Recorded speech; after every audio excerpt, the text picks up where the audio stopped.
Hello, I'm Lorenzo da Costa, and I'm going to be presenting a series of 4 lectures. Now, these are meant to be a kind of guide and index to the field of meditation and mysticism, such as I have found them to be over my own journey, covering maybe 30 or 40 years. I hope that what you hear will be of interest to you, will hold your attention, and will be useful to you in your search.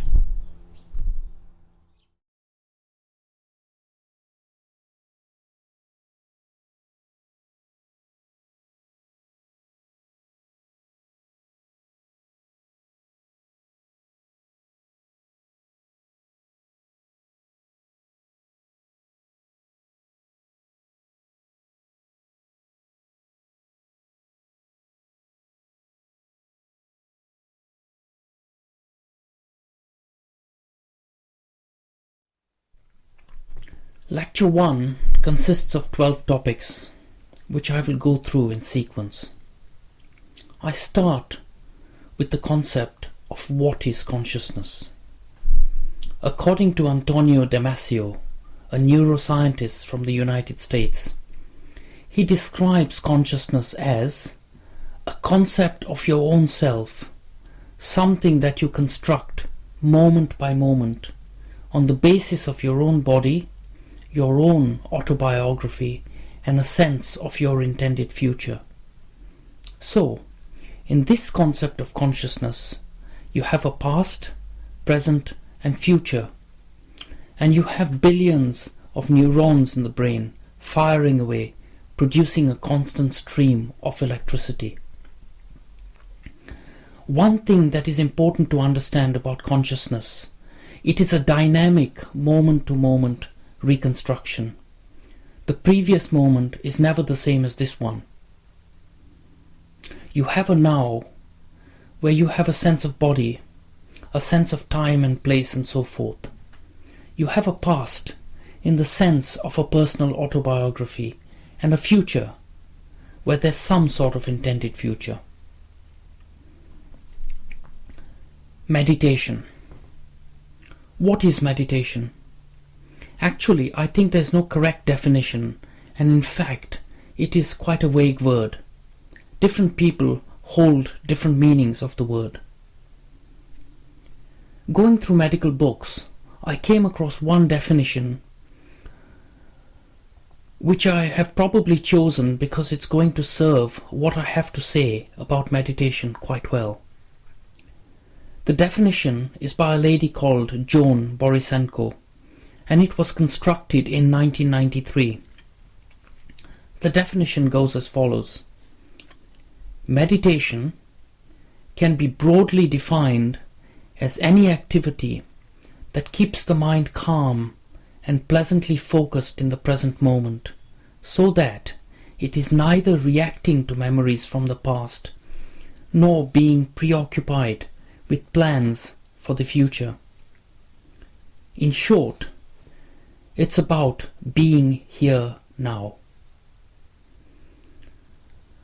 I'd like to go through an overview of methods such as I have come to discover them.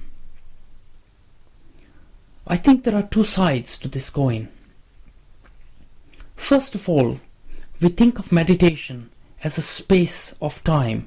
In other words, you think, oh, I'll sit down and meditate, say between 7:30 and 8 in the morning.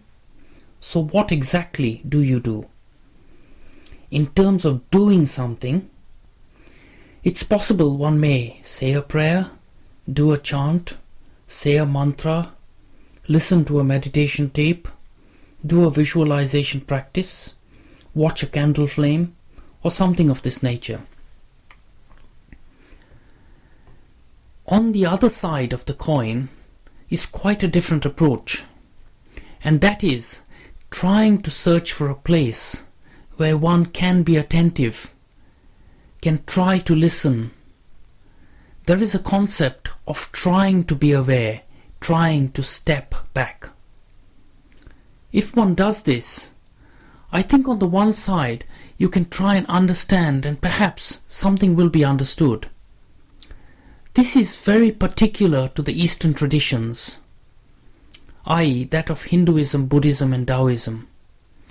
Common to the Eastern and Western traditions, it's about doing things like saying prayers, chanting, doing devotional practices and so on. In Lecture 2, I will be talking about the differences between East and West, as it were, where on the one hand you get Christianity, Judaism and Islam, and on the other you get Hindu, Chinese and Buddhist models, where concepts of consciousness and awareness are everything. There are also quite different concepts of good and evil and of the nature of God. What is awareness? Awareness has been defined as an interest in the processes of the moment.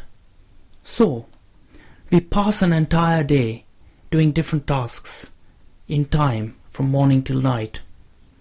Awareness is not concerned with time, but about whether one can be as alive as one can in the moment one is living through. This involves taking an interest in the process of the moment. I'm going to go through a short explanation into the physiology of sensory awareness, which is important to understand for what lies ahead. So one has the outer world, which one perceives through sight, sound, through one's body, muscles, joints, skin, through one's various senses, smell, taste, etc.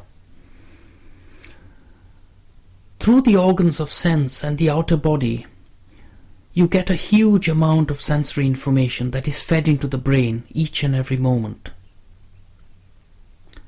Most of this information is automatically processed, with some going through feedback systems which control muscle tone, outer movement, etc.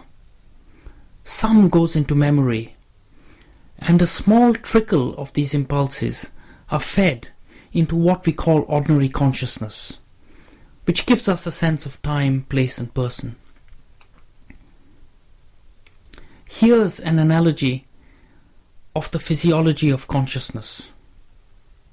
I'd like you to imagine the brain as a 60-watt bulb.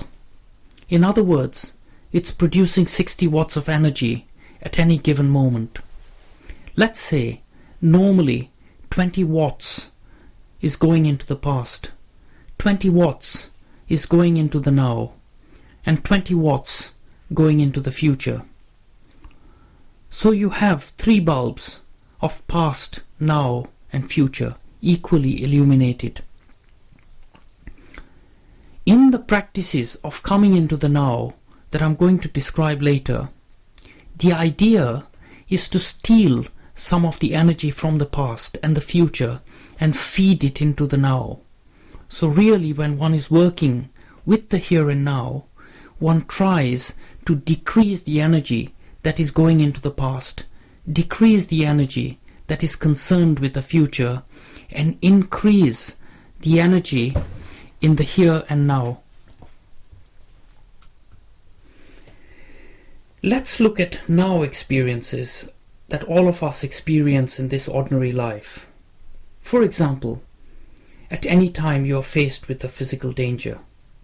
You are crossing the road and you see a car shooting toward you. You have just a millisecond to cross the road and get out of the way. In this short time, all your systems shut down and they're completely focused in getting across the road. This is a now moment. Any moment you have a strong sense experience where the past is forgotten and the future is forgotten. Recreational drugs.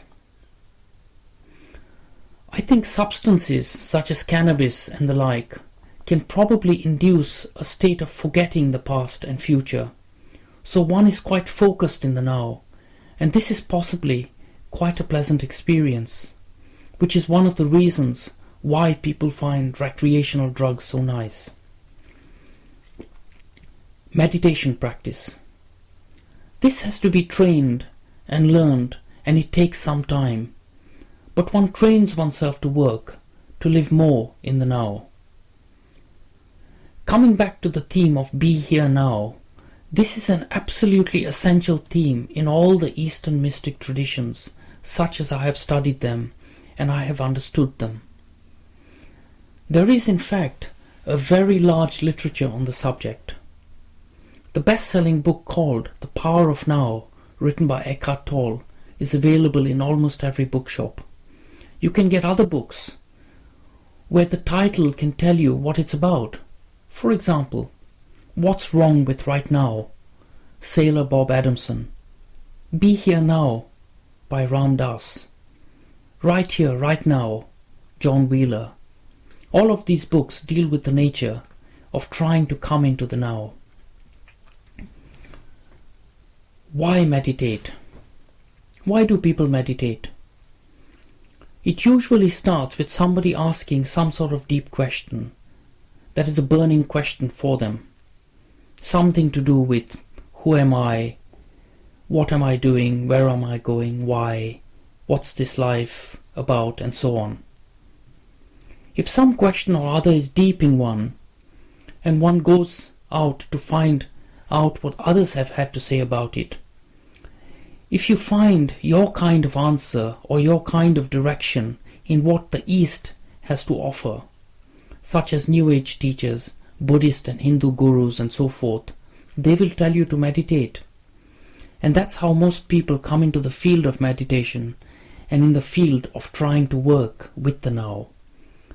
In fact, now is the only time one actually has. One has no other time. What is achieved? For most people, what I've called the ordinary person, there's actually quite a lot of chronic anxiety just under the surface. There's a caring of the past. There's a worry about the future. If you just scratch the surface, it comes out. Now, in the case of seasoned meditators who have trained themselves to work with the now, I think they are more able to live by the day, and it does lessen chronic anxiety. How to do it? Over time, methods and techniques have been developed by different people in different ways, but essentially there are only 4 primary practices. There is a sensing of body parts, there is a sensing of the breath, there's a trying to observe the flow of thoughts and feelings, and something which I'm going to describe called deepening sensory impressions. So these are the 4 primary practices. Sensing the body. This refers to sensing the skin and the tissues underneath the skin and coming into contact with the life forces compacted in the body. So one tries to sense one's muscles, one's joints, one's posture, coming into contact with the sense of weight, one's feet on the floor. But this is not a mental construct. When one initially starts to work with these ideas, one starts with the mental construct and tries to work from there. But much later, it becomes much more available to come directly into the sensation of the body. Something like the electricity in the inner body, and you feel a sense of weight and a sense of one's own presence. Sensing the breath. This involves sensing the in and outflow of the air. No forced breathing, but just sensing the air as it comes into the body, through the top of the nose, as it goes down the windpipe into the lungs. And one tries to sense the rise and fall of the front of the abdomen. Breathing is one of the most immediate things that brings one into the here and now, and this is a very central practice followed. Deepening sensory impressions. This is a practice of trying to contemplate an object without naming it. What tends to happen is that the brain processes information in such a way that when it looks at things, it names them, and the moment it names them, it files it away in a sort of way. Right, I know what this is now. That's a leaf, that's a pebble, that's a flower, that's a bird. In one sense, if you look at a bird, in naming it, it's almost like killing that bird, because you lose that impression. So, in normal life, there is a concept of I as separate from the object in front of me. Occasionally, when one works with this practice of trying to hold an object, to see something without really trying to name it, one sometimes gets a very beautiful impression of the I kind of melting away, and what is outside is also inside. This kind of thing can also be seen in Impressionist art. That's what I think they're trying to convey, and I suspect recreational drugs have something of the same effect, at least for some people. Tapping into the sensory stream.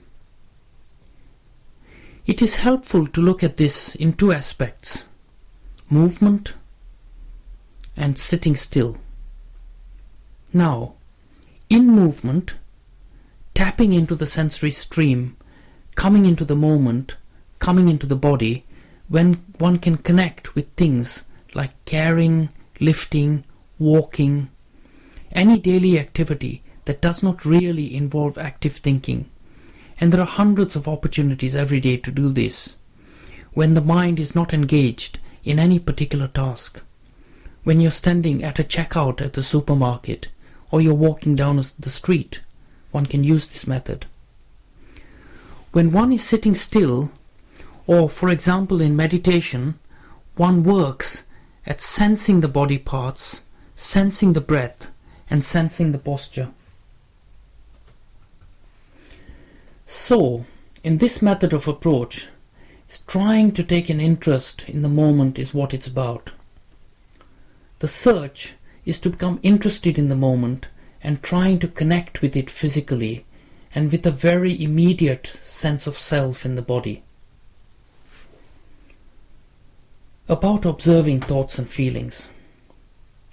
First of all, one can see from looking at one's life that the thoughts one has, the feelings one has, one's circumstances, the things that happen, all these things are all consuming. They take hold of one and consume one all the time.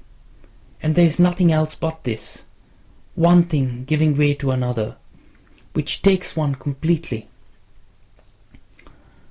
The theory of inner freedom. All human beings from the point of being born through to when they die have an active self. That's the part that lives one's life. One does things, one thinks things, one feels things. There is also behind the active self latent in people something that is silent, something that is in the background, that is very real but is like a kind of silence. It's this silent self that we try and connect with during work with meditation. Now it will take many years of hard work to make contact with the silent self and to work with that silent self, so that silent self gradually becomes transformed into some kind of observing mechanism. You then have an active self and a silent self that observes this active self without criticism. The practice of witnessing.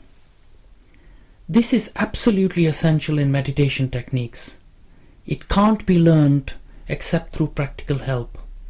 One has to find out people who know how to do it, and it's a long process of discovering how to do it and practicing it.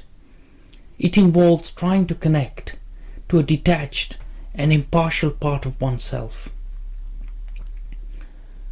Now all of us can see that whatever happens from moment to moment in a life is rather like a soap opera, and this technique is trying to look at the soap opera, very difficult, and one can only do it by moments, but with the volume turned off. So that what you see is something on stage, but without sound. It is possible then to suspend moral judgment and criticism. It is definitely not an introspection, it is not a self-analysis, and it is not connected with an idea of self-improvement. One tries to work with this material so that one tries to accept whatever is seen. Witness states, as I've said before, there is an active self and a silent self, and really it's about learning to step back. After a long period of working hard at it, this silent self, as I've said, becomes gradually converted into something of an observation mechanism. Then one knows the result, because one feels oneself differently, and one's relationship with one's own thoughts and one's own feelings change. That is when you know what it is that is being spoken about. Energies and functions. To describe them, they are really divided into 5 quite simple things. One is the thinking. These are the thoughts that are located and come from one's head. Number 2 is feeling, the feeling function. What one feels in one's chest. This is easy to understand. 3 is external movement, which is using arms, legs and so forth to move from place to place. 4 is the function of sex and reproduction.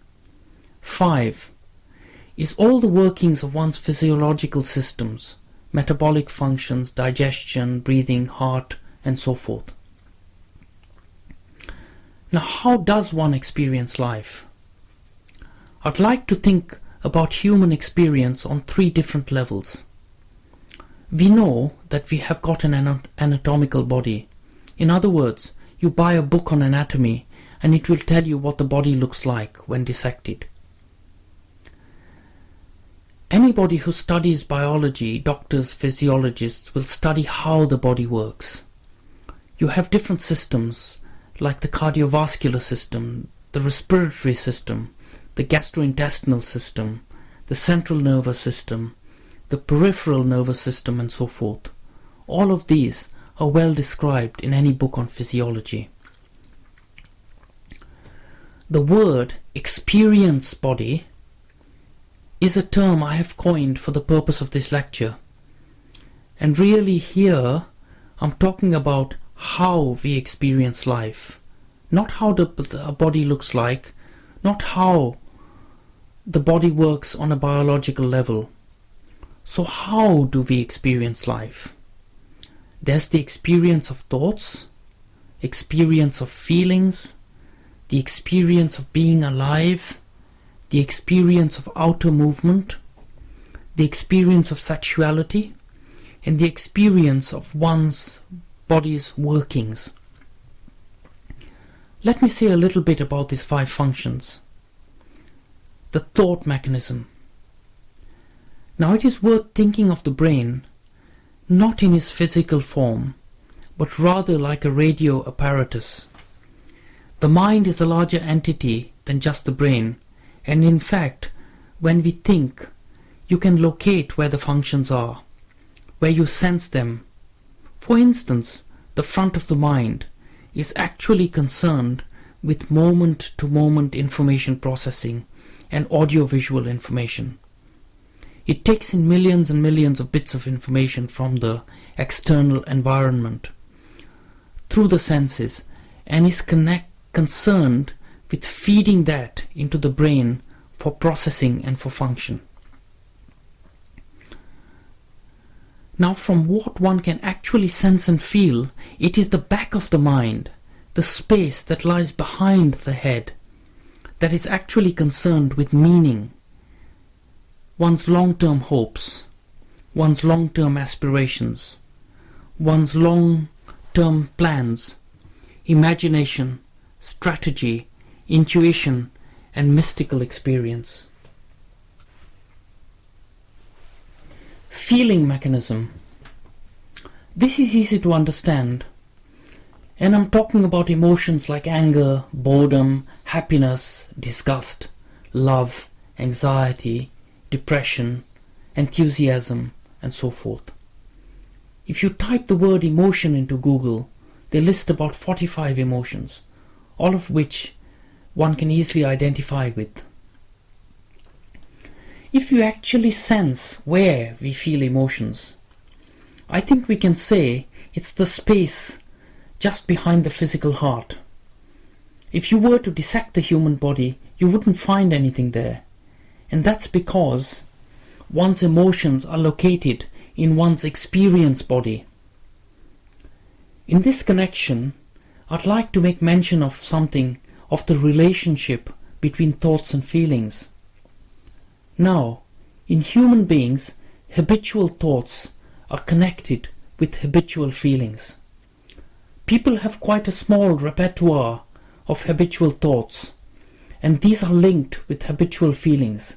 So when you think a particular thing, you will feel an associated feeling. When you go to an associated feeling, it will bring forward one of the repertoire of thoughts. Now this connection between habitual feelings and habitual thoughts is called association. And once these associations are fixed, they will stay fixed. Observing these associations can be a very useful part of witnessing and the meditation practice, because it shows up how aspects of our thoughts and feelings are linked. External movement. When we move across a room or we make a movement, where in the experience body do we actually sense the center of gravity? It's actually in the middle of the back. Walk across the room, sense where you feel the movement coming from, and you will see. Now, in connection with the musculoskeletal system, so to speak, human beings have a certain repertoire of habitual postures. For example, the way we cross our legs, the way we hold our head, etc. People who have studied this say human beings have only between 12 and 18 common postures, and these are associated with habitual thoughts and habitual feelings. And people tend to move from one habitual posture and thought and feeling to another, and the link between these three can be very interesting to study and investigate. Underneath our so-called gross postures, we take on subtle postures, and it's these postures of the body that are critical to the way we perceive information. For instance, if you are listening to what someone says, whilst holding your head, your legs, your postures in a particular way, it colors the way you will take in information from the outer world. The sex function. We all know that we sense sexuality somewhere at the bottom of the body, say in the pelvis. Now there's a huge amount of literature on the subject, and I won't be saying much more about this. The organs and metabolism. This refers to the space underneath the diaphragm, and it is this place that controls breathing, heartbeat, circulation, digestion, and metabolism, etc. Now this system has been designed to be outside conscious control. You can't do anything about it. But when one is very sensitive in certain states, one senses where it comes from. It is roughly where the stomach is, but a little behind. Sitting still. My own discovery is that posture is everything. Now when one tries to sit still, one tries to find a line of awareness from the pelvis, through the back, through the neck, and through the back of the head and upward. This line of awareness one tries to hold in a way that is neither aggressive nor defensive.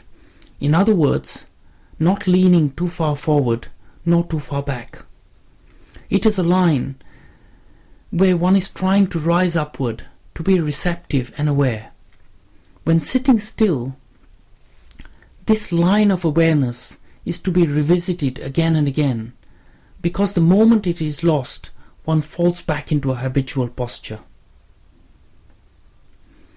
A visualization, which I have found very useful, as this slide demonstrates, is one imagines that at the crown of the head is a thread which is tied, pulling you upwards. The neck and spine are visualized like a string of pearls falling downward into an egg cup, which is the pelvis. Trying to hold this position of easy but receptive awareness, one tries to see what habitual thoughts, postures and feelings take us. This is a matter for exploration. The law of thirds. There are hundreds of books and a huge literature on the subject one can buy on how to solve one's problems in life of different kinds. But actually I've discovered that it's not so simple. Too much reading can lead you into a position of over-intellectualization, but it's a learning process. It's actually quite rare that people do have lasting benefit from just reading books. This is because even if you know something in your head, unless it becomes part of your heart and bones, it will not help you. Now the heart learns through the process of conscious suffering. All human beings experience suffering in life, a lot of it very frequently. But this is suffering that we normally try and avoid. The concept of conscious suffering is to accept the sufferings of life, whatever they might be, and work with them in such a way that they help us understand. With regard to the body, there is a lot of physical laziness, particularly with the habits we have got, and generally speaking, people have to work with this. And really, the work with the heart and body and the head in this way, this is called conscious suffering and conscious labor.